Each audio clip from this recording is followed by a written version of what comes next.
তো আজকে আমরা বানাবো ফিশ মাশুই। মাশুই বানানোর জন্য আমি এখানে শিরি মাছ অ্যান্ড সিবাস মাছ নিয়ে নিয়েছি। মাছগুলোকে আমি সুন্দরভাবে ধুয়ে এর পেটে যে ময়লাগুলো থাকে আমি সেগুলো বের করে নিব। পেটের ময়লাগুলো ফেলা হয়ে গেলে আমি ভালো মতো মাছটা ধুয়ে নিব। মাছগুলো ওয়াশ করা হয়ে গেলে আমি এখন মাছগুলোর মধ্যে লেবুর রস দিয়ে দিব অ্যান্ড মাছগুলোকে ভালো মতো লেবুর রসের সাথে মেখে নিব।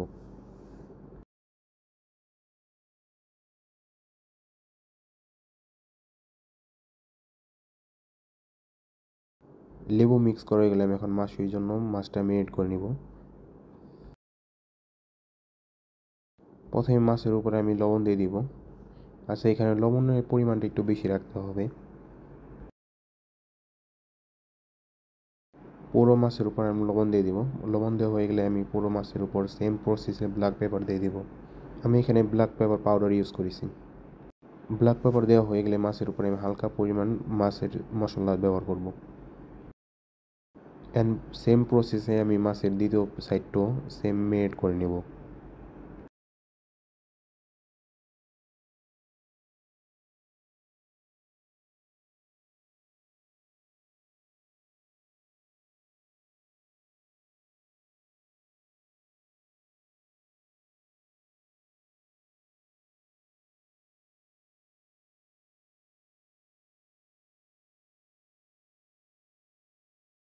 মাছটা মেরিনেট করা হলে আমি যে ট্রের মধ্যে ওভেনে বেক করব সেই ট্রের মধ্যে মাছগুলো সাজিয়ে নেব।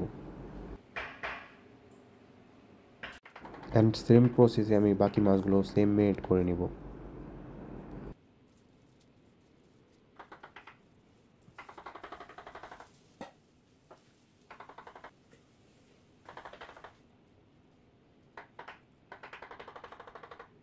আমি মাছের জন্য দুইটা সিবাস মাছও নিয়েছি। সিবাস মাছগুলো আমি সেম মেরিনেট করে নেব।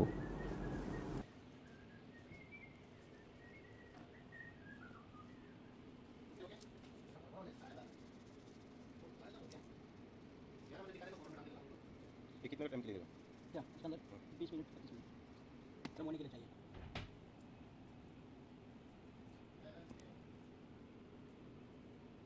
আমার সবগুলো মাছ মেরিনেট করা হয়ে গেছে। আমি এখন মাছগুলো ট্রের মধ্যে সুন্দরভাবে সাজিয়ে নেব ওভেনে বেক করার জন্য। আচ্ছা, মাছটা আমি আজকে ওভেনে বানাবো। আমি সিবাস মাছটাও সেমভাবে ট্রের মধ্যে সাজিয়ে নিব। আচ্ছা, এখানে আমি এই মাছগুলো 30 মিনিটের জন্য ওভেনে বেক করব।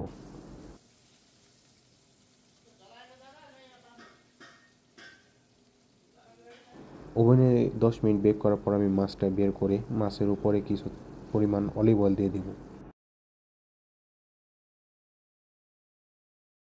তেলটা দেওয়া হয়ে গেলে আমি মাছটাকে আবারও 10 মিনিটের জন্য বেক করব ওভেনে।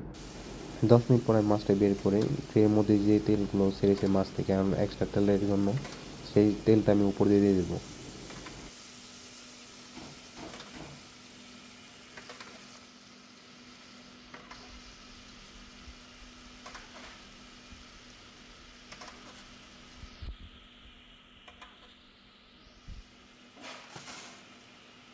অ্যান্ড আমি আবার 10 মিনিটের জন্য ওভেনে বেক করে নিব মাছটা। 10 মিনিট বেক করে নিলে আমার মাছটি রেডি হয়ে যাবে। বাকি সিবাস মাছগুলো আমি বেক করে নিছি। সিবাসটা একটু আমি বেশি বেক করেছি।